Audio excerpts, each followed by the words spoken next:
ஸ்ரீமதே ராமானுஜாய நமஹ. சென்ற திருவாய்மொழி உபன்யாசத்திலே திருவாய்மொழியை பற்றியும் ஆழ்வாரை பற்றியும் உள்ள கேள்விகள், அந்த காலத்திலே உண்டான கேள்விகள், அதற்குண்டான சமாதானங்கள், இவற்றை நம்பிள்ளை தம்முடைய கிரந்தத்திலே, ஈடு என்கிற கிரந்தத்திலே எப்படி அருளி செய்தார் என்பதை அனுபவித்தோம். இப்பொழுது அந்த கேள்விகளுக்கு தேசிகன், வேதாந்த தேசிகன் தம்முடைய கிரந்தத்திலும், அப்படியே அழகிய மணவாள பெருமாள் நாயனார் தம்முடைய கிரந்தத்திலும் எப்படி அருளி செய்கிறார்கள் என்பதை அனுபவிக்கலாம். தேசிகன் நாயனாரை காட்டிலும் பிற்பட்டவர்தான். இருந்த பொழுதிலும் தேசிகனுடைய கிரந்தமானது ஸ்லோக வடிவத்திலே அமைந்திருக்கிறபடியினால தேசிகனுடைய ஸ்லோகத்தை முற்பட அனுபவித்து அதற்கு ஒரு வியாக்கியான ரூபத்திலே நாயனாருடைய கிரந்தத்தை அனுபவிக்கலாம். தேசிகனுடைய ஸ்லோகம் திரவிடோபனிஷத்து தாத்பரிய ரத்னாவளியில் இப்படியாக இருக்கின்றது. ஒரு ஸ்லோகம்: பாஞ்சாலி காத்திர சோபா அபகிருத ஹிருதய வதூவர்க பும்பாவனீத்யா பத்யவு பத்மாசகாயே பிரணயினி பஜத பிரேயசி பாரதந்திரியம் பக்தி ஸ்ருங்கார விருத்தியா பரிணமதி முனேஹே பாவபந்த பிரதிம்னா யோகாத் பிராக் உத்தராவஸ்திரிஹ விரஹோ தேசிகாஸ்தத்ர தூதாஹா என்று இந்த ஸ்லோகத்தில் வெறும் பதில் மட்டும்தான் இருக்கு. ஸ்லோகம்னாலே சின்னதா தானே இருக்கும். ஆகையினால வெறும் பதில் மட்டும்தான் இருக்கு.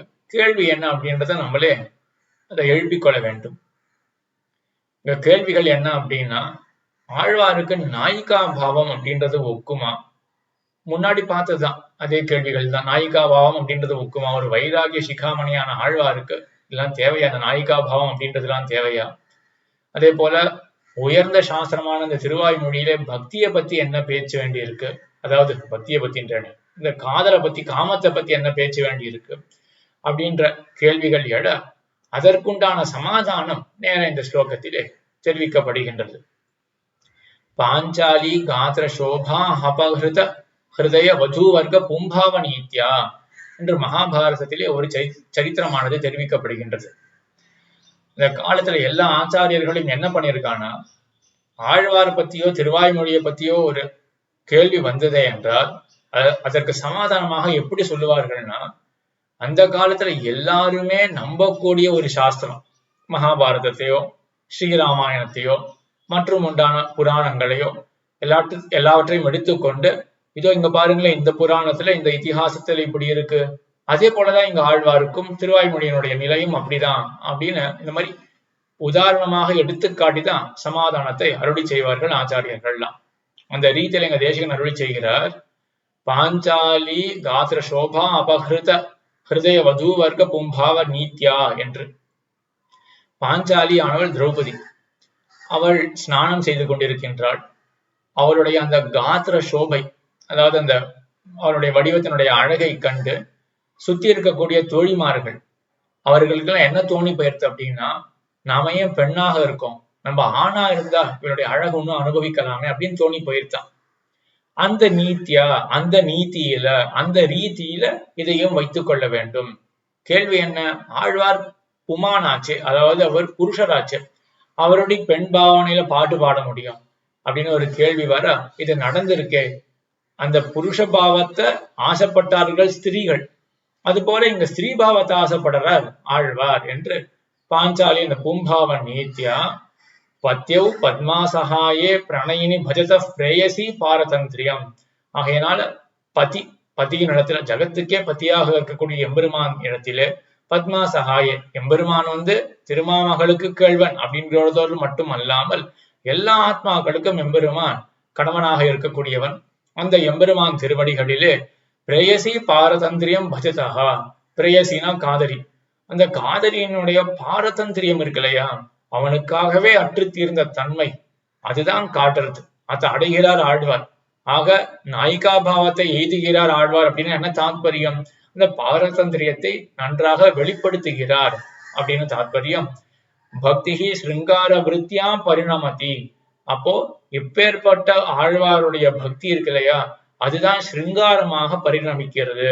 நாயிகா பாவம், ஸ்ருங்கார ரசம் இதெல்லாம் எப்படி கூடும் அப்படின்னு கேள்வி வர, பக்தியானதுதான் இந்த ஸ்ருங்கார ரசமாக நம்ம பார்க்க வேண்டுமே ஒழிய, தனித்து ஒரு நாயிகா பாவம், காமுகன் அவன் ஏதோ ஒரு மற்றொரு பெண்ணை காமிக்கிறான் அப்படின்ற ரீதியில் எடுத்துன்னு போக கூடாது. ஒரு பெண்ணானவள் மற்றொரு புருஷனை காமிக்கிறாள் அப்படின்ற ரீதியில் எடுத்துன்னு போக கூடாது. இதெல்லாம் பக்தியினுடைய ஒரு வெளிப்பாடுதான். சரி, இப்ப மத்த பக்திமான்கள்லாம் இருக்கார்கள். இப்ப பிரகலாதன் பெரிய பக்திமான் தான், அவனுக்கு இந்த சிருங்கார பாவனா வரலையே அப்படின்னா அதுக்கு சாதிக்கிறார், முனேஹே பாவபந்த பிரதிம்னா. இந்த முனிக்கு, ஷடகோப முனிக்கு இருக்கக்கூடிய அந்த பாவபந்தம் இருக்கு இல்லையா, அது மிகவும் உயர்ந்தது. அந்த அளவுக்கு தான் யாரும் கிட்ட கூட போக முடியாது, எட்டவே முடியாத ஒரு பாவபந்தத்தை உடையவர் நம்மாழ்வார். ஆகையினாலதான் அவருடைய பக்தியானது இப்படி ஸ்ருங்காரமாக பரிணமிக்கிறது. யோகாத் பிராக் உத்தரா அவஸ்திதி இஹ விரஹா தேசிகாஸ்தத்திர தூதாகா. ஆழ்வாருக்கு சம்ஸ்லேஷம் விரகம் அப்படின்னு மாறி மாறி வருது. அதுக்கெல்லாம் என்ன பதில்? எப்படி இவர் மயவர மதிலான அருள பெற்றவர் அப்படின்னா இவருக்கு என்ன சம்ஸ்லேஷம், இவருக்கு என்ன விஸ்லேஷம், பிரிவு என்ன, கலவி என்ன, ஏன் மாறி மாறி வருது அப்படின்னு கேள்வி வர, அதுதான் மானச சாட்சா்காரம்ன்றது சம்ஸ்லேஷம். அந்த மானச சாட்சா்காரம் போயிருத்து அப்படின்னா அதுதான் விஸ்லேஷம் அப்படின்னு சொல்லி, தேசிகாஸ்திர தூதாக, இவர் தூதர்கள்லாம் அனுப்புகிறார்களே, ஆழ்வார்கள் எல்லாருமே, அதே போல முக்கியமாக இந்த நம்மாழ்வார் தூதர்கள் எல்லாம் அனுப்புறாரு. இதெல்லாம் தேவையா என்றால் அவர்கள் தான் தேசிகர்கள், குரு ஆச்சாரியனை தான் தூதனாக அனுப்புறார் நம்மாழ்வார் பாவிக்கிறார் என்று இந்த ஸ்லோகத்தினுடைய மேலெழ இருக்கக்கூடிய ஒரு கருத்து. இதனுடைய அர்த்தத்தை நாயனாருடைய ஸ்ரீசுக்தியை கொண்டு விவர்த்தமாக நம்ம அனுபவிக்கலாம். முதல் என்ன தேசிகன் சாதித்தார்? பாஞ்சாலி காத்திர சோபா அபகிருத ஹிருதய வதூவர்க்க பும்பாவ நீத்யா என்று.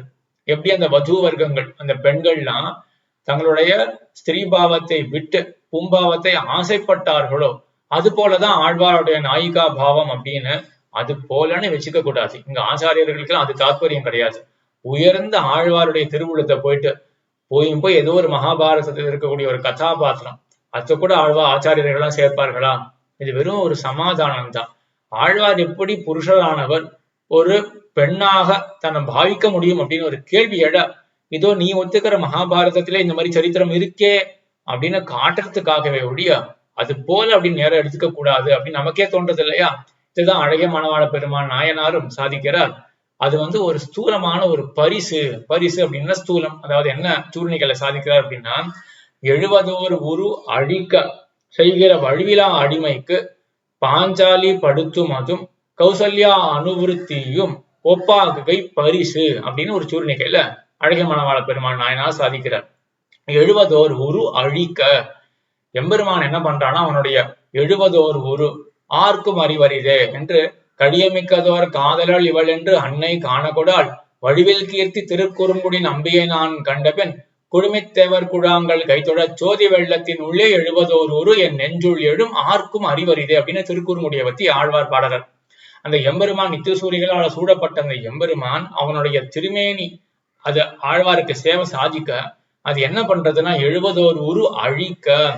சந்திரகாந்தானனம் ராமம் அதீவ பிரிய தர்சனம் ரூப ஔதாரிய குணைகி பும்சாம் திருஷ்டி சித்த அபகாரணம் என்று ராமபிரானை பத்தி, புமான்களுடைய புருஷர்களுடைய கண்ணை கூட கவரக்கூடியதான ஒரு ரூபம் என்ன, ஔதாரிய குணம் என்ன, இவற்றாலே அந்த எம்பெருமான் என்ன பண்றான்னா புருஷர்களுடைய அந்த பும்பாவத்தையும் அழிக்கிறான் என்று அவர்களையும் கூட தன்னிடத்திலே ஆசைப்படும்படியாக செய்கிறான் எம்பெருமான்.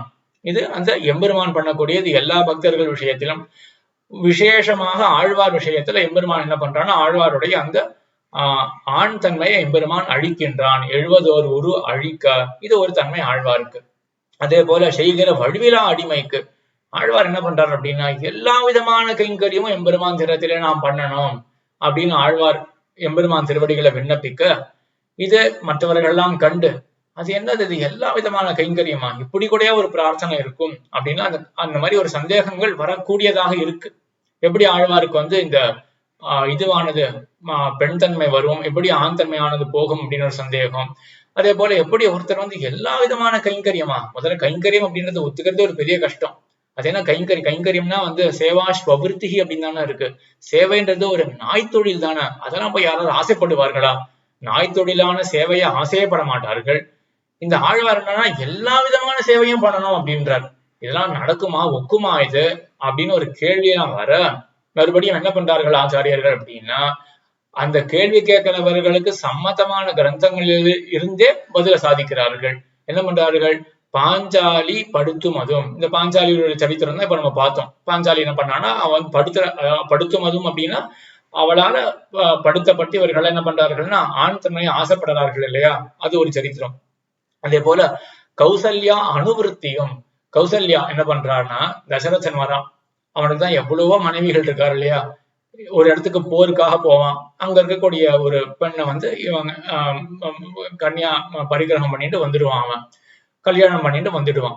வந்தா இந்த கௌசல்யா என்ன பண்றா அப்படின்னா, எதாயதாகி கௌசல்யா தாசி வச்ச சகி வச்ச பாரியாவத் பகினி வச்ச மாத்திரு வச்ச உபதிஷ்டதி. அந்த பெண்ணு வந்தானா உண்மையாவோ கௌசல்யாவுக்கு யாரவோ சக்கலத்திரி, நம்ம தமிழ்ல வந்து வேற மாதிரி சொல்றோம் இல்லையா, கலத்திரம்னா மனைவின்னு அர்த்தம். அவ வந்து இவளுக்கு கூட அவனுக்கு இவளும் ஒரு கலத்திரமாக இருக்காள் அப்படின்னு சக கலத்திரி சக்கலத்திரி அப்படிதான் அவளுடைய நிலை. ஆனா கௌசல்யா என்ன பண்றா அப்படின்னா, தாசி வச்ச சகி வச்ச, தாசியாக இருக்காள். யாருக்கு? தசரதனுக்கு தாசியாக இருந்து கொண்டு அந்த இப்ப தாசி ஆயிட்டான்னா சுவாமி யாரு? தசரதன். அப்ப வரக்கூடிய அந்த பெண்ணு என்ன ஆயிடுவா? அவளும் ஒரு சுவாமினியா ஆயிடுவா, சுவாமியினுடைய மனைவி ஆயிடுவா.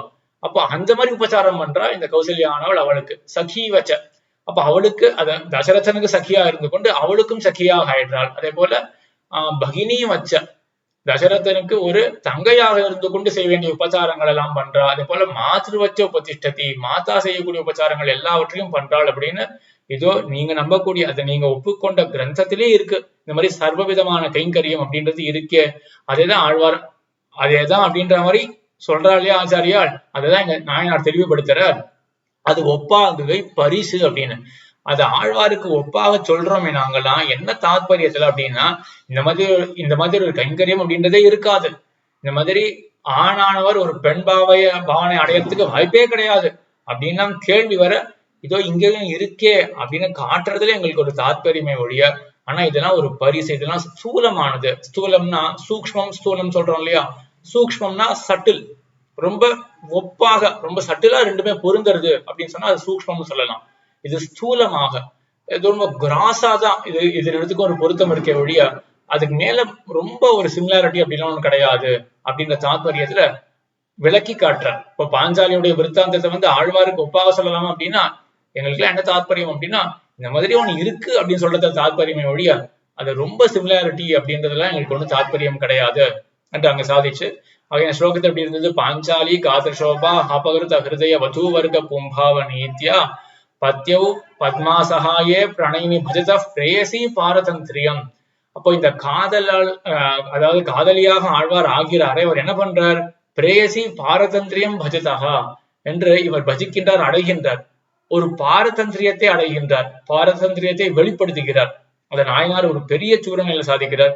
வித்யை தாயாக பெற்று அப்படின்னு ஆரம்பிச்சு மணிவல்லி பேச்சு வந்தறி அன்று அப்படின்னு, மணிவல்லின்றவள் தான் பராங்குஷன் நாயகி. இந்த பராங்குஷ நாயகியினுடைய பேச்சு இருக்கு இல்லையா, பராங்குஷ நாயகின்னு ஆழ்வார் வந்து நாயிகா பாவத்தை அடைந்தார்னா அவருக்கு பராங்குஷ நாயகி அப்படின்னு திருநாமம். இந்த பெண் பாவனை இருக்கு இல்லையா, இது வரைக்கும் பெண் பாவனை ஆழ்வார் அடைந்தார், ஆண் பாவனையை விட்டு பெண் பாவத்தை அடைந்தார் அப்படின்னு சொல்லிட்டு வர, அதெல்லாம் உண்மை கிடையாது. இந்த மணிவல்லி பேச்சு தான் உண்மையான பேச்சு, அது வந்தேறி கிடையாது. ஆழ்வார் ஏதோ பெண் பாவனையை ஏறிட்டு கொண்டார் அப்படின்னு கிடையாது, அவருக்கு இயல்பே பெண் பாவனை தான். ஏன்? ஏன்னா ஸ்திரீ பிராயம் அந்நியத் சர்வம், எம்பெருமானை விட்டு மற்றவர்கள் எல்லாருமே ஸ்திரீக்கள் தான். ஆகையினால அந்த பெண்ணினுடைய பாரதந்திரத்தை காட்டுறதுக்கு இந்த நாயிகா பாவமானது உதவுகிறது. இது வந்தேறி கூட கிடையாது, இயல்பானதுதான் என்றும் சொல்லி, அதே போல மேல யோகாத்ரா உத்தராவசி திரிக விரகா தேசிகாஸ்திர தூதாக அப்படின்னு தேசிகன் சாதிச்சார் இல்லையா. என்ன சாதிச்சார்? என்ன கேள்வி இங்க வந்தது? மயர்வர மதினம் அருள பெற்றவர் இவருக்கு, சம்ஸ்லேஷம் விஸ்லேஷம் பிரிதல் சேர்த்தி இதெல்லாம் என்ன அப்படின்னு கேள்வி வர, நம்ம இது முன்னாடியே பார்த்தோம், நம்மளே என்ன சாதிச்சார் அப்படின்றத பார்த்தோம். இப்பொழுது இங்க விரிவாக பார்க்கலாம். இதை பத்தி ஆழ்வார் அதாவது அழகியமனவாள பெருமான் நாயனார் அருளி செய்யும் பொழுது, இவற்றால் வரும் சம்ஸ்லேஷ விஸ்லேஷங்கள் ஆகிறன எளியனாய் நிற்கும் அரியனாய் எய்தான் என்கிற தரிசன சமானமான மானச அனுசந்தானமும் தின்கொள்ள பெறாத மனசைத்தில்யமும். மானச அனுசந்தானமும் மனசைத்தில்யமும். இதுதான் சம்ஸ்லேஷம் விஸ்லேஷம். சம்ஸ்லேஷம்னா சேர்க்கை, விசேஷம்னா பிரிவு. என்ன சேர்க்கை அப்படின்னா எளிய நாய், அதே போல நிற்கும் அப்படின்னு 2 பாசுரங்கள் எடுக்கிறார் அழகிய மணவாள பெருமாள் நாயனார். கண்கள் காண்டற்கரியனாய் கருத்துக்கு நன்றும் எளிய நாய் அப்படின்னு இருக்கு. அதே போல நிற்கும் முன்னே வந்தேன் கைக்கும் எய்தான் அப்படின்னு மற்றொரு பாசுரம் இருக்கு. கண்கள் காண்டற்கு அரியனாய் கருத்துக்கு நன்றும் எளியன். எம்பெருமான் மிகவும் சுலபன், எளியனாக இருக்கான். எதுக்கு? கருத்துக்கு, மனசுக்கு ரொம்பவே எளியனாக எம்பெருமான் இருக்கின்றான். அதே போல நிற்கும் முன்னே வந்து என்னுடைய மனசு ஆகிய கண்ணுக்கு முன்னே எம்பெருமான் வந்து நிற்கிறான் அப்படின்னு ஆழ்வார் சாதிக்கிறார் இல்லையா? இதுதான் இப்போ எம்பெருமானுடன் இருக்கக்கூடிய ஒரு சம்ஸ்லேஷம். சேர்த்தி வந்தார்த்தி எப்போ நேர பாக்குறார், மனசு அப்படின்ற கண்ணால எம்பெருமான பாக்குறார், நேர வந்து நிக்கிறான் அப்படின்னு சொல்றார். இதுதான் ஆழ்வாருக்கு இருக்கக்கூடிய சம்ஸ்லேஷம். சம்ஸ்லேஷம்னா என்னது? மானச அனுபவம். எம்பெருமான் புறத்தக, அதாவது எதிரில இருக்கிறது போல ஒரு அனுபவம் ஆழ்வாருக்கு மனசால ஏற்படுறது இல்லையா? அதுதான் சம்ஸ்லேஷம். ஆனா என்ன பண்ணுவார் ஆழ்வார்? இப்போ இந்த மனசால ஓடிக்கொண்டிருக்கிற இந்த அனுபவம் அது அப்படியே வந்து ஒரு விசலேஷமாக மாற போறது. ஏன் மாற போறது அப்படின்னா, அந்த எம்பெருமான் வந்தாச்சுன்னா, ஒரு கால் எம்பெருமான் நேரம் வந்துட்டான் அப்படின்னு வச்சுக்கோமே, நமக்கு என்ன தோணும்? என்னுடைய சேஷத்துவத்துக்கு சேர அவனுடைய திருவடிகள்ல என்னுடைய தலையை கொண்டு சாய்த்து விடணும், அவனுடைய திருவடிகளை என்னுடைய தலையை சேர்த்து விடணும் அப்படின்னு தோணாதா? அந்த திருவடிகளுக்கு ஒரு அர்ச்சனை பண்ணணும், ஒரு புஷ்பத்தை போட்டு அர்ச்சனை பண்ணணும் அப்படின்னு தோணாதா? புஷ்பத்தை எடுத்து அங்க தூவ போக அங்க திருவடிகள் இருக்காது. ஏன்னா உண்மையா வெள்ள எம்பெருமான் பாக்கிய சம்ஸ்லேஷத்துக்கு அருகமாக எம்பெருமான் அங்க வெள்ள எழுந்தருளவில்லை இல்லையா? அவனுடைய திருவடிகள்ல போய் தலைய சாய்க்க முடியாது. ஆகையினால இந்த பாக்கியமான அனுபவம் கிட்டாதபடியினால என்ன ஆறுது அப்படின்னா, கண்கள் காண்டற்கு அரியனாய் நிற்கும் முன்னே வந்தேன் கைக்கும் எய்தான். என்னுடைய கைக்கு அவன் எய்யத்தக்கவனாக இல்ல, எய்ய முடியல, அதாவது அவனை எய்த முடியல, அவனை அடைய முடியல, என்னுடைய கையால் அவனை அடைய முடியல. அதே போல கண்கள் காண்டற்கரியனாய், கண்ணால நேரம் அவனை காண முடியல அப்படின்னு பாக்கிய சம்ஸ்லேஷம் ஏற்படவில்லை அப்படின்ற காரணத்தினால இப்ப ஆழ்வாருக்கு என்ன ஆறுதுன்னா, முன்னாடி என்ன நிலை இருந்தது ஆழ்வாருக்கு? மானசமான ஒரு அனுபவம், அதுதான் யோகம் ஆழ்வாருக்கு. இந்த யோக தசை மானசமான அனுபவம் போயிட்டு இருந்தது, சம்ஸ்லேஷம் எம்பெருமானுடன் கூடியிருந்தார். இப்போ பாக்கிய சம்ஸ்லேஷமும் வேணும், வெளிக்கரணங்களால எம்பெருமான அனுபவிக்கணும் அப்படின்னு ஆசைப்பட்டார். அது இல்ல, கிடைக்காது அப்படின்னு தெரிஞ்சு போயிருச்சு. ஆகையினால என்ன ஆறுதுன்னா, முன்னாடி இப்போ மனசுல அனுபவம் ஓடி இருந்தது இல்லையா? இப்ப மனசுலதான் கலக்கம் வந்துருது. மனசே கலங்கி போயாச்சுன்னா இனிமேல் மானசமான அனுபவம் எப்படி வரும்? இப்ப மானச அனுபவம் தானே சம்ஸ்லேஷம் அப்படின்னே பார்த்தோம். நேர எம்பெருமான் கூட இல்ல, மனசாலதான் கூடி இருக்கான். இப்ப அந்த மனசே கலங்கி போச்சு, அப்ப என்ன ஆயிடுறதுன்னா சம்ஸ்லேஷம் போயிருச்சு. இதுதான் விஸ்லேஷம். ஆகையினால ஆழ்வாருக்கு ஏற்படக்கூடிய சம்ஸ்லேஷம் விஸ்லேஷம் என்ன அப்படின்னா, யோகாத்ரா உத்தராவஸ்திதிரிக விரகா, விரகா விஸ்லேஷம் பிரிவு எல்லாம் ஒரே அர்த்தம் தான். உத்தராவஸ்திதி மேல என்ன ஆழ்வாருக்கு? பாக்கிய சம்ஸ்லேஷம் வேணும், கரணங்களால சம்ஸ்லேஷிக்கணும், எம்பெருமான தொடரணும், அணைக்கணும் அப்படின்னு ஆசைப்பட அது கிட்டாமல் போக முன்னாடி ஏற்பட்ட மனசுக்கு ஒரு சைத்தில்யம், ஒரு நழுவுதல் இருக்கு இல்லையா? அந்த மானச அனுபவம் நழுவே போயிடுத்து, அது முறிஞ்சே போயிடுது. அதுதான் ஆழ்வாருக்கு ஏற்படக்கூடிய ஒரு விரகம் விஸ்லேஷம் என்று இதை தேசிகன் சாதித்தார். அதை நாயனார் மறுபடி செய்தார் என்று இது ஒரு ஸ்லோகத்தினுடைய கருத்தை பார்த்தோம். இங்க முக்கியமா இன்னொரு கட்டமும் இருக்கு. தேசிகாஸ்திர தூதாகா அப்படின்னு தேசிகன் இங்க சாதிக்கிறார். ஆழ்வார் தூது விடுறாரு, அதுக்கெல்லாம் என்ன தாற்பயம்? பட்சிகளை தூது விடுறார் அப்படின்னா நம்ம ரொம்ப பிரசித்தமாக கேள்விப்பட்டதுதான். பட்சிகளை தூது விடுறாரு அப்படின்னா என்ன தாற்பயம்னா, தேசிகர்களை ஆச்சாரியர்களை தான் பட்சிகளாக ஆழ்வார் தூது விடுறாரு அப்படின்னு தேசிகன் இங்க சாதிக்கிறார்.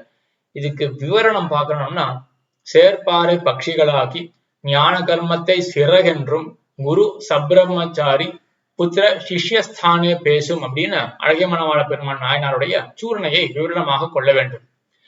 பொதுவா நமக்கு தெரிஞ்சது என்ன அப்படின்னா, ஆழ்வார்கள்லாம் பட்சிகளை தூதாக விடுறார்கள். பட்சிகள்லாம் என்ன? ஆச்சாரியர்கள் அப்படின்னு மட்டும் தான் நினைச்சுப்போம். ஆனா வெறும் ஆச்சாரியர்கள் மட்டும் கிடையாது, பெரும்பாலும் ஆச்சாரியர்கள். வெறும் ஆச்சாரியர்கள் மட்டும் கிடையாது அப்படின்றதுதான் இந்த சூரணையில அழகிய மணவாள பெருமான் நாயனார் சாதிக்கிறார். என்ன சூரணை இது? சேர்ப்பாறை பட்சிகளாக்கி. பட்சிகள் என்ன பண்றதுன்னா சேர்ப்பார்கள், ஜீவாத்மாவையும் பரமாத்மாவையும் சேர்க்கக்கூடியவர்கள், கடகர்கள் இருக்கார்கள் இல்லையா? அவர்கள் தான் பட்சிகள். ஞான கர்மத்தை சிறகென்று, ஞானம் கர்மம் சிறகு இருந்தாதானே பட்சியால பறக்க முடியும். அதே போல இந்த சேர்ப்பா இருக்கார் இல்லையா? பெருமாளத்துல போய் இந்த ஆத்மாவை பத்தின செய்தியை போய் சொல்லிட்டு வரணுமே, பெருமாளை பத்தியும் ஆத்மாவுக்கு அறிவிக்கணுமே. இந்த சேர்ப்பார்களுக்கு சிறகு வேண்டியிருக்கு. இவர்களுக்கு என்ன சிறகு, பறக்கிறதுக்காக என்ன சிறகு அப்படின்னா ஞான கர்மங்கள் அப்படின்ற சிறகு. உபாபியாம் ஏவ பக்ஷாபியாம் ஆகாஷே பக்ஷினாம் கதிஹி ததைவ ஞான கர்மபியாம் பிராபியதே புருஷோத்தமஹா. ஆகாசத்திலே பட்சிகளுக்கு கதியானது, பறத்தல் அப்படின்ற கதியானது எப்படின்னா உபாபியாம் ஏவ பக்ஷாபியாம், 2 சிறகுகள் இருந்தாதான். ஒரு சிறகு இருந்தா பறக்கலாம் முடியாது, 2 சிறகும் வேணும். அதே போலதான் ஞான கர்மபியாம் பிராபியதே புருஷோத்தமஹா, புருஷோத்தமன் அடையப்படுகின்றான். புருஷோத்தமன் எம்பெருமான் எப்படி அடையப்படுகின்றான் அப்படின்னா ஞான கர்மபியாம், ஞானத்தாலும் கர்மத்தாலும், ஆக 2மே வேணும் ஆச்சாரியனுக்கு என்று சேர்ப்பாறை பட்சிகளாக்கி ஞான கர்மத்தை சிறகென்று, வெறும் குரு மட்டும் கிடையாது, குரு சப்ரம்மச்சாரி புத்திர சிஷ்ய ஸ்தானே பேசும். இந்த ஸ்தானங்கள்ல வைத்து ஆழ்வார் பேசுகிறார். இந்த ஸ்தானங்கள் 4 ஸ்தானங்கள்ல பட்சிகளை வைத்து பேசுகிறார். ஆக பட்சிகள் அப்படின்னா பட்சிகளை தூது விடுறாருன்னா மாமுனிகள் அங்க வியாக்கியானத்துல காட்டுறார். சில இடத்துல குருவாக பட்சிகளை தூது விடுறார், சில இடத்துல சப்ரம்மச்சாரிகளாக. நம்ம ஒரு பாசுரம் ரொம்ப பிரசித்தமா கேள்விப்பட்டிருப்போம். யாராவது ஒரு திவ்ய தேசத்துக்கு போறாருன்னா நம்ம உடனே என்ன சொல்லுவோம், அடியேனுக்கும் போற்றுமினே அப்படின்னு சொல்லுவோம் இல்லையா, எனக்கும் நீங்க போய் செய்யிச்சுட்டு வாங்க அப்படின்னு. இதுதான் மாமுனிகள் வந்து சப்ரம்மச்சாரிக்கு உண்டான ஒரு பாசுரமாக மாமுனிகள் எடுத்து அருளி செய்கிறார். ஆக அங்க பக்ஷி, அங்க தூது விடுற பதிகம் தான் திருவன்வண்டூருக்கு அப்படின்னு தூது விடுற பதிகம். அங்க அடியனுக்கும் போற்றுமினே அப்படின்றது அங்க சப்ரம்மச்சாரிய சொல்றதாக மாமுனிகள் அங்க எடுக்கிறார். ஆக பக்ஷிகள் சில இடத்துல குருக்களாக ஆழ்வார் அருளி செய்வார், சப்ரம்மச்சாரியாக அருளி செய்வார். அதே போல புத்திரஸ்தானத்திலையும் யான் வளர்த்த கிளி அப்படின்னா சொல்லுவார் இல்லையா, புத்திரஸ்தானத்திலையும் வைத்து பேசுவார், சிஷ்யஸ்தானத்திலையும் வைத்து பேசுவார் என்று இப்படி 4 விதமாக பக்ஷிகளை வந்து ஆழ்வார் தூதாக விடுவார் என்று. ஆக இது ஒரு ஸ்லோகம் ஆச்சு, தேசிகனுடைய ஒரு ஸ்லோகம். மற்றொரு ஸ்லோகம் பாஷாகீதி பிரசஸ்தா பகவதி வச்சனாத் ராஜவச்ச உபசாராத் சாச்ச அகஸ்திய பிரசூதாத்விதி பரிஜகிருஹே பூமிகா பேத யோக்யா யத்தத் கிருத்யம் ஸ்ருதீனா முனிகண விஹிதை சேதிஹாசை புராணைஹி தத்ராசௌ ஷடமதன முனேஹே சப்தசீம்னஹ ஷடமதன முனேஹே பூமி சார்வபௌமி சம்ஹிதா சார்வபௌமி தத்ராசௌ ஷடமதன முனேஹே சம்ஹிதா சார்வபௌமி அப்படின்னு இந்த ஸ்லோகத்தை தெரிவிக்கிறார். என்ன அர்த்தம்னா, பாஷா கீதி பிரசஸ்தா பகவதி. நேற்றுக்கு ஒரு கேள்வியை பார்த்தோம். பாஷா கானம் அப்படின்றது, அதாவது சம்ஸ்கிருதத்தை ஒழிய மற்ற பாஷைகள்ல பேசக்கூடாது அப்படின்னு ஒரு தடை இருக்கே, அதாவது முக்கியமா பிராமணர்கள் மற்ற பாஷைகள்ல பேசக்கூடாது அப்படின்னு ஒரு தடை இருக்கே அப்படின்னு கேள்வி வர, அதுக்கு என்ன ஒரு பதில் பார்த்தோம், எவனுடைய பதில் என்ன பார்த்தோம், அந்த தடை இருக்கலாம், ஆனா அந்த தடையானது ஹரிகீர்த்தி வினைவான்யத்து, ஹரிகீர்த்தியை விட்டுட்டு எம்பெருமானுடைய புகழ பாடுறதா இருந்தா அதுக்கு என்ன பாஷையும் சம்மதம் தான் அப்படின்னு எவனுடைய பதில் பார்த்தோம் இல்லையா, அதுதான் இங்க தேசிகன் சாதிக்கிற பாஷா கீதி பிரசஸ்தா பகவதி வச்சனாத். எமனுடைய வச்சனம் இந்த மாதிரி இருக்கு, பகவான் இடத்துல இந்த மாதிரி புகழ பாடுறதுல ஒரு குறையும் கிடையாது, எந்த பாஷையில வேணாலும் பாடலாம் அப்படின்னு. மற்றொரு காரணமும் தேசிகன் சாதிக்கிறாரு இங்க, ராஜவச்ச உபசாராத் அப்படின்னு. எம்பெருமான் ராஜாதிராஜ சர்வேஷாம்னு, ராஜாதிராஜனா எம்பெருமான் இருக்கான் இல்லையா, ராஜாவை போல எம்பெருமான உபசாரம் பண்ணணும் அப்படின்னு இருக்கு. ராஜாவை உபசாரம் பண்ணும் பொழுது பல பாஷைகள்ல உபசாரம் பண்ணுவார்கள் ராஜாவை. அவனுடைய புகழ பாடுறது அப்படின்னா ஒவ்வொரு தேசத்திலிருந்து வருவார்கள், அந்தந்த பாஷையில ராஜாவை பத்தி பாடுவார்கள் இல்லையா. அதே போலதான் எம்பெருமான பத்தி எந்த பாஷையில வேணாலும் பாடலாம் அப்படின்னு ஒரு பதில் இது. இது என்னன்னா, எந்த பாஷையில இருந்தாலும் எம்பெருமான பத்தி பாடலாம் அப்படின்ற ஒரு பதில். தமிழ் பாஷையில பாடலாமா அப்படின்னு கேள்வி வர, எந்த பாஷையில வேணாலும் பாடலாம் அப்படின்றது பதில். இதுவரையிலும் நம்ம ஆச்சாரியர்கள் எல்லாம் சாதிச்சார்கள். ஆனா உண்மையான பதில் என்ன அப்படின்னா, தமிழ் பாஷையானது அனாதி, சம்ஸ்கிருதம் போலவே தமிழ் பாஷையும் அனாதி அப்படின்றதுதான் மற்றொரு உண்மையான பதில். அதை சாதிக்கிறார். சாச்ச அகஸ்திய பிரசூதா துவிதி பரிஜகிருஹே பூமிகா பேத யோக்யா, பூமிகா பேத யோக்யா பரிஜகிருஹே. அந்த அகஸ்தியரால பிரசூதிக்கு, அதாவது அகஸ்தியரால பிரசாரம் பண்ணப்பட்ட இந்த தமிழ் பாஷையானது எல்லாவித பூமிகைகளாலும், அதாவது எல்லாவித புருஷர்களாலும் எல்லாவித வர்ணங்களாலும் இந்த பாஷையானது பரிஜகிருஹே பரிகிரகிக்கப்பட்டதாக இந்த பாஷையானது இருக்கு என்று இந்த விஷயத்தை நாயனாரும் செந்திரத்த தமிழ் என்கையாலே ஆகஸ்தியமும் அனாதி அப்படின்னு ஒரு சூழ்நிலையில அருளி செய்கிறார். தமிழ் வேதம் சம்ஸ்கிருத வேதம்னு 2 விதமான வேதம் இருக்கு அப்படின்னு சொல்லிட்டு வர, சம்ஸ்கிருத வேதம் அப்படின்றத ஒத்துக்கலாம், சம்ஸ்கிருதமானது அனாதியான பாஷை, அந்த பாஷையில அனாதியான வேதம் இருக்க முடியும். தமிழ் பாஷை அனாதியா, தமிழ் வேதம் அப்படின்னு திருவாய்மொழி எப்படி சொல்ல முடியும் அப்படின்னு கேள்வி வர, ஆகஸ்தியமும் அனாதி. இது அகஸ்தியராலே பிரச்சாரம் பண்ணப்பட்டதை ஒழிய அகஸ்தியர் ஏற்படுத்தின மொழி கிடையாது. அகஸ்திய முனிவராலே பிரச்சாரம் செய்யப்பட்ட இந்த மொழியானது இது செந்திரத்து தமிழ் அப்படின்னு, செந்திரத்து தமிழ் வாசை வட சொல்லாகி என்று எடுக்கும் பொழுது முதல்ல தமிழ் சமஸ்கிருதம் ரெண்டுத்தையும் சேர்த்து எடுக்கிறார்கள். எடுக்கும் பொழுது கூட செந்திரத்து தமிழ் என்று முதலிலே தமிழ் எடுக்கிறார்கள். ஆகையினால் இதனுடைய ஏற்றத்தை தெரிஞ்சுக்கலாம். இதுவும் அனாதியான மொழிதான் என்று, அகஸ்தியமும் அனாதியாக இருக்கக்கூடிய மொழியாக இருக்கிறபடியினால இந்த தமிழ் பாஷையில பாடுறது ஒரு தவறும் கிடையாது என்று சொல்லி, அதே போல எத்தத் கிருத்தியம் ஸ்ருதீனா முனிகண விகிதைஹி சேதிஹாசை புராணைஹி தத்ராசௌ சத்வசீம்னஹ சடமதன முனேஹே சம்ஹிதா சார்வபௌமி. ஸ்ருதிகளுக்கு வேதங்களுக்கு என்ன ஒரு தொண்டை முனி கணங்களாலே, அதாவது முனி கூட்டங்களாலே என்ன ஒரு தொண்டானது செய்யப்பட்டதோ அந்த தொண்டை சிறப்பாக இந்த திருவாய்மொழியானது செய்கிறது என்று தேசிகன் அருளி செய்கிறார். எத்தத் கிருத்தியம் ஸ்ருதீனா, ஸ்ருதிகளுக்கு என்ன கிருத்தியம், அதுக்கு செய்ய வேண்டியது என்னவோ, முனிகண விகிதைகி சேதிஹாசை புராணைகி, இத்திஹாச புராணங்களாலே முனிகணங்கள்லாம் என்னென்னலாம் செய்தார்களோ, ஸ்ருதிக்கு ஒரு தொண்டாக என்ன செய்தார்களோ அத்தை சார்வபௌமியாக இந்த சம்ஹிதையானது இருக்கு. திருவாய்மொழி அப்படின்றது இந்த திராவிட சம்ஹிதை இருக்கு, இது அந்த தொண்டை சிறப்பாக செய்யக்கூடியதாக இருக்கு. என்ன தொண்டு அந்த முனிகணர்களுடைய கணத்தினுடைய அந்த இதிகாசமும் புராணமும் என்ன தொண்டை செய்தது என்றால் உபபிரமணம் அப்படின்ற தொண்டை செய்தது. உபபிரமணம் அப்படின்னா வேதத்தினுடைய அர்த்தத்தை நம்ம நேர பார்த்தா நம்மளால புரிஞ்சுக்க முடியாது. ஆகையால நமக்கு தெளிவிக்கிறதுக்காக தான ரிஷிகள்லாம் இதிகாச புராணங்கள் எல்லாத்தையும் எழுதி வச்சார்கள். ஆக அவர்களுடைய தொண்டு என்ன அப்படின்னா வேதத்தினுடைய அர்த்தத்தை நன்றாக தெரிவிக்கிறது அப்படின்றதுதான் தொண்டு. இந்த விஷயத்தை அழகியமணவாள பெருமான் நாயனார் அருளி செய்கிறார். அன்றிக்கே சொரூப ரூப குண விபூதிகளை விஷதமாக்குகிற பஞ்சராத்திர புராண இத்திஹாசங்கள் போல நீலபாரூபோக்கி தெரிய சொன்ன வேதோபபிரமணம் என்பர்கள். அன்றிக்கே இல்லைன்னா மற்றொரு பட்சம் அப்படின்றார். அதாவது என்னன்னா, இங்க இதுவரையிலும் திருவாய்மொழி வேதத்துக்கு ஒப்பானது, இது தமிழ் வேதம் அப்படின்னு சொல்லிட்டு மற்றொரு பட்சமும் இருக்கு, மற்றொரு விதமாகவும் நம்ம ஆச்சாரியர்கள் அருளி செய்வார்கள். என்ன அருளி செய்வார்கள்னா, திருவாய்மொழி நீலபாரூபோக்தி தெரிய சொன்ன வேதோபபிரமணம் என்பர்கள். வேதத்துக்கு உபபிரமணம் இந்த திருவாய்மொழி, வேதத்தினுடைய கருத்தை விளக்க வந்தது இந்த திருவாய்மொழி என்றும் சொல்லுவார்கள். எப்படியானால் சொரூப ரூப குண விபூதிகளை விஷதமாக்குகிற பஞ்சராத்திர புராண இதிகாசங்கள் போலே எம்பெருமானுடைய சொரூபம், ரூபம், குணம், விபூதி, விபூதி என்றால் எம்பெருமானுடைய செல்வம், இவற்றையெல்லாம் பஞ்சராத்திர புராண இதிகாசங்கள், இந்த கிரந்தங்கள்லாம் பாஞ்சராத்திர ஆகமம் அப்படின்னு கேள்விப்படுறோம் இல்லையா, இந்த சாஸ்திரம் என்ன, அதே போல இந்த இதிகாசங்கள் புராணங்கள் என்ன, இதெல்லாம் எம்பெருமானுடைய சுரூப ரூப குண விபூதிகளை விவரிக்கிறதுக்காக வந்த உபபிரமணங்கள். வேதத்துல சுரூபம் ரூபம் குணம் விபூதி எல்லாம் சொல்லப்பட்டிருக்கு. அந்த கட்டங்களை விவரிக்கிறதுக்காக இந்த உபபிரமணங்கள், உபபிரமணம்னா விவரிக்கக்கூடிய கிரந்தம் தானே, இந்த கிரந்தங்கள்லாம் வந்திருக்கு. திருவாய்மொழி அருளி செயல் என்ன பண்றது அப்படின்னா, நீலபாரூபோக்தி தெரிய சொன்ன எம்பெருமானுடைய சொரூப ரூப குணங்கள்லாம் சொல்லப்பட்ட போல வேதத்துல எம்பெருமானுடைய திவ்யமங்கல விக்கிரகம் திருமேனி வடிவழகு இருக்கு இல்லையா, அதுவும் வேதத்துல சொல்லப்பட்டிருக்கு. அந்த ரூபத்தை தெளிவிக்கிறதுக்காக தான் திருவாய்மொழியானது வந்திருக்கு என்று இப்படியும் இதாவது வேத உபபிரமணமாக சொல்லுவார்கள். சரிங்க, தேசிகன் என்ன சாதிச்சார்?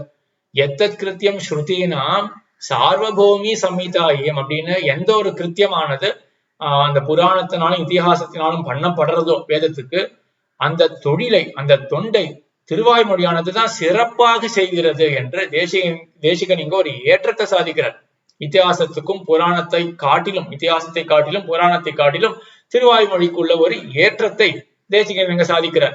இந்த கருத்தை தான் மற்றொரு சூரியனிக்கையிலே அழகியமணவாள பெருமான் நாயனார் தெரிவிக்கிற ராமாயணம் நாராயண கதை என்று தொடங்கி கங்கா காங்கேய சம்பவா ஜசத்கீர்த்தனம் பண்ணின எச்சில்வாய் சுத்தி பண்ணாமல் திருமாலவன் கவி என்ற வாயோலைப்படியே மாற்றங்கள் ஆய்ந்து கொண்டு உரிய சொல் வாய்த்தவிது வேதாதிகளில் பௌருஷ மாணவ கீதா வைட்டமங்கள் போல அருளி செயலில் சாரம் அப்படின்னு திருவாய்மொழியினுடைய ஒரு ஏற்றத்தை சாதிக்கிறார். ராமாயணம் நாராயண கதை என்று தொடங்கி, ராமாயணம் யார் பண்ணார்? வால்மீகி பகவான் பண்ணார். மகாபாரதத்தை யார் பண்ணார்? வேதவியாசர் பண்ணார். வால்மீகி பகவான் என்ன பண்ணார் அப்படின்னா, ராமாயணம் அப்படின்னு ஆரம்பிச்சார். காவியம் ராமாயணம் கிருஷ்ணம் ஈதிருஷைஹி கரவாண்யகம் அப்படின்னு சொன்னார். நல்ல ஒரு ஸ்லோகம் முதல் அமைச்சர். இதே வழியாக இதே போல நான் மொத்த ராமாயணத்தையும் பண்ண போறேன் அப்படின்னு ஆரம்பிச்சார் அவர்.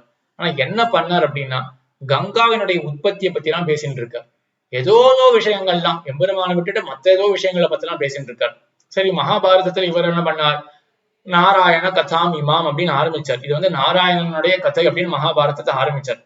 ஆனா என்ன பண்ணாருன்னா காங்கேயனுடைய பீஷ்மனுடைய உற்பத்தியை பத்தி எல்லாம் பேசிட்டு இருக்கார். ஆக எம்பெருமானை விட்டுட்டு எவ்வளவு விஷயங்கள். இதுக்கு வந்து மகாபாரதத்துக்கு பூசல் பட்டோலை அப்படின்னு ஒரு பேர் கொடுத்திருக்கா ஆச்சாரியர்கள்லாம். பூசல்னா சண்டை, சண்டை பத்தின விசாரங்கள் தான் அந்த மகாபாரதத்துல இருக்கு என்று இப்படியெல்லாம் வேதவியாசர் பண்ணார் இல்லையா. அந்த வேதவியாசருக்கே ரொம்ப வருத்தம் வந்துருச்சு. அவர் என்ன பண்ணார், அசத்கீர்த்தனம் பண்ணினா எச்சில் வாய் சுத்தி பண்ணாமல் அவர் அசத்கீர்த்தனம் பண்ணதுனால எம்பெருமானை விட்டு மற்ற விஷயங்கள்லாம் பேசினதுனால அவருடைய வாயை வந்து அசுத்தமாக போயிருத்தான். அவர் சொல்லிக்கிறார், மற்ற ரிஷிகளோ ஒரு புராண வச்சனம் இருக்கு, அசத்கீர்த்தன காந்தார பரிவர்த்தன பாம்சுலாம் வாச்சம் சௌரி கதா ஆலாப கங்கையா புனிமகே அப்படின்னு. அசத்கீர்த்தன காந்தார, காந்தாரம்னா மறுபூமி இருக்கு இல்லையா, பாலைவனம். அசத்கீர்த்தன காடு, காந்தாரம்னா காடு. அசத்கீர்த்தன காந்தார, அந்த அசத்கீர்த்தனம் அப்படின்ற காட்டுல இவர் தன்னுடைய வாக்க செலுத்தினார். தேவையில்லாததுதான் பேசியிருக்காரு இவர். அதெல்லாம் என்ன இருக்குன்னா பாம்சுலாம் பரிவர்த்தன பாம்சுலாம், அங்க போய் சஞ்சாரம் பண்ணினதுனால பாம்சுலாம் அப்படின்னா இது வந்து புழுதி ஆயிடுச்சு, புழுதி அடைந்திருத்து. இவருடைய வாக்கானது அசுத்தி அடைந்திருச்சு. அதுக்காக என்ன பண்ணார், சௌரி கதா ஆலாப கங்கையா புனிமகே.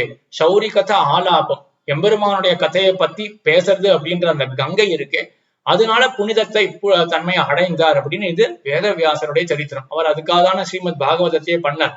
தன்னுடைய வாயை வந்து சுத்தி பண்ணிக்கணும் அப்படின்றதுக்காக ஸ்ரீமத் பாகவதத்தை பாடினார். ஆனா ஆழ்வாருடைய கதை அப்படியா? அப்படி கிடையாது. திருமாலவன் கவி என்ற வாயோலைப்படியே திருமாலவன் கவியாது கற்றேன் அப்படின்னு திருவிருத்தத்துல ஆரம்பிச்சவர் வெறும் திருமாலை பத்தி மட்டும்தான் பாடின வர வழிய மற்ற விஷயங்களை பத்தி எல்லாம் பாடவே இல்லை அப்படின்றத தானே சொல்லிக்கிறார். மாற்றங்கள் ஆய்ந்து கொண்டு மதுசூத பிரான் அடிமேல் அப்படின்றார். திருமாலவன் கவி என்கிற வாயோலைப்படியே மாற்றங்கள் ஆய்ந்து கொண்டு அப்படின்னு நாயனார் சாதிக்கிறார். மாற்றங்கள் ஆயிரதுனா என்ன அப்படின்னா, மாற்றங்கள் அப்படின்னா மாறி போன சொற்கள், எம்பெருமானை பற்றி பேசாமல் மற்றும் உண்டான சொற்கள் இருக்கு இல்லையா, அந்நியபரமான சொற்கள், அதெல்லாம் ஆயிரம். ஏதாவது நான் சொல்ற போறேன் என்ன அப்படின்னா, ஆய்ஞ்சி திருவாய்மொழி அப்படின்ற கிரந்தத்தை பண்றார் ஆழ்வார். ஆக எம்பெருமானை பத்தி மட்டும்தான் இருக்குமே ஒழிய மற்ற விஷயங்களை பத்தி இருக்காது. மாற்றங்கள் ஆய்ந்து கொண்டு உரிய சொல் வாய்த்தவிது, எம்பெருமானுக்கு உரிமையாக அதாவது தகுதியான இருக்கக்கூடிய சொற்கள் அதெல்லாம் சேர்த்து எம்பெருமானை பத்தி மட்டுமே பாடக்கூடிய ஒரு ஏற்றமானது ஆழ்வாருக்கு இருக்கு என்று இப்படி தேசிகன் என்ன சாதித்த, மற்ற ரிஷிகள்லாம் பண்ணதை காட்டிலும் வேதத்துக்கு சரியான ஒரு தெளிவுரையானது ஆழ்வார் தான் அருளி செய்தார் என்பதை நாயனாரும் ஸ்தாபித்தார் என்று அனுபவித்தோம். ஆக இந்த உபன்யாசத்தில் இப்படி வந்து பல விஷயங்கள் ஆழ்வார் பற்றின கேள்விகள், அதே போல நம்ம முக்கியமா என்ன அனுபவிச்சோம் அப்படின்னா, தேசிகனுடைய கிரந்தத்துக்கும் நாயனாருடைய கிரந்தத்துக்கும் இருக்கக்கூடிய ஒரு சாமியம், விவரணி பாவம், இதையெல்லாம் இந்த உபன்யாசத்தில் அனுபவித்தோம். ஆக முன்பு சொன்னது போலவே இத்தோட திருவாய்மொழி வந்து ஒரு மாதிரி ஒரு உபன்யாச சீரீஸா இத்தோட முடியறது. இனிமேல் கொஞ்சம் ஸ்ட்ரக்சர்டா படிக்க ஆரம்பிச்சிடலாம்.